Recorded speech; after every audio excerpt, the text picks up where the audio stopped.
আমাদের শেষ প্রশ্ন দুইজনের জন্য, যে এখন পর্যন্ত নির্বাচন বানচাল নিয়ে যে প্রশ্নটা, সেই প্রশ্ন এখন পর্যন্ত যায় নাই।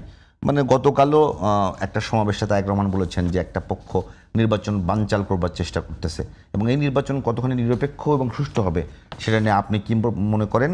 প্রথমে বলবেন রাজ্জাকি ভাই, পরে বলবেন আজিজ ভাই। নাম্বার ওয়ান,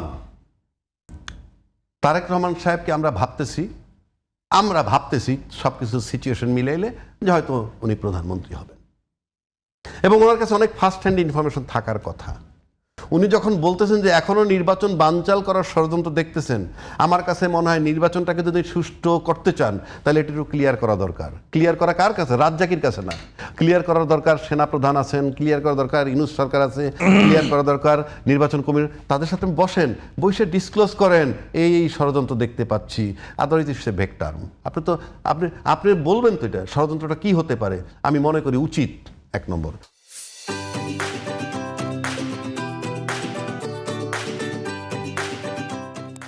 দুই নম্বর আসেন নির্বাচন নিয়ে সবাই শঙ্কা দেখলেও আমি আজকে পর্যন্ত কোনো শঙ্কা দেখছি না। এখন প্রশ্ন হচ্ছে যে নির্বাচনী ট্রেনটা চলতেছে, মনে করেন সামনে থাকে ইঞ্জিন আর পিছনে সব বগি, তাই না? এই বগির ভিতরে আছে কারা জানেন? যারা ভোট করবে, এমপি হবে, অর্থাৎ রাজনৈতিক দলের নেতা কর্মী সব আছে। কোথায় যাচ্ছে? 12 তারিখের দিকে। এই ট্রেনটা চলছে 12 তারিখে। এখন আসেন ইঞ্জিন। সেই ইঞ্জিনটা কারা? ইঞ্জিন তো একটা অনেক কিছু কম্বিনেশন।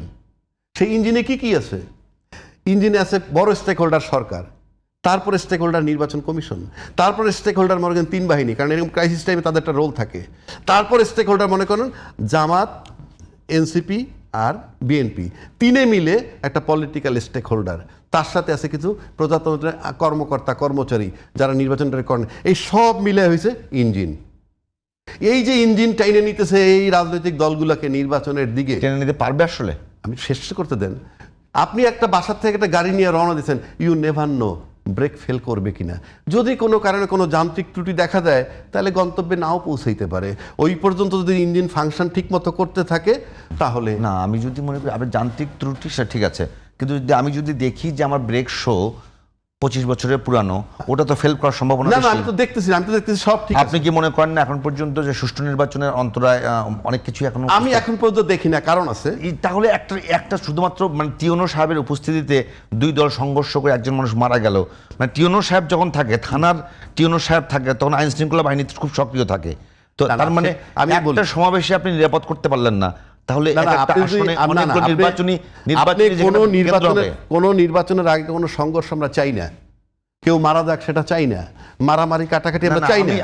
আমার চাওয়া না চাওয়ার উপর প্রশ্ন হলো যে যদি ওখানে নিরাপত্তা দায়িত্বে যারা আছেন তারা যদি সক্রিয় এবং সক্ষম থাকতেন, আমি দুটো শব্দ বলছি, সক্রিয় এবং সক্ষম থাকলে মানে এটা টেস্ট কেস হতে পারে। এখন পর্যন্ত যতটুকু সংঘর্ষ হয়েছে, আমরা অতীত সমস্ত নির্বাচন যদি পর্যালোচনা করি, এরকম টুকটাক ঘটনা হয়েছে। কিন্তু ওই যে ট্রেন যাচ্ছে 12 তারিখ পর্যন্ত পৌঁছানোর আগ পর্যন্ত ওই ইঞ্জিনের ভিতরে যদি কোনো একটা পোর্শন ফেল করে তাহলে কি সেই ইঞ্জিনটা থাকবে? ইঞ্জিনটা অকেজো হয়ে যাবে।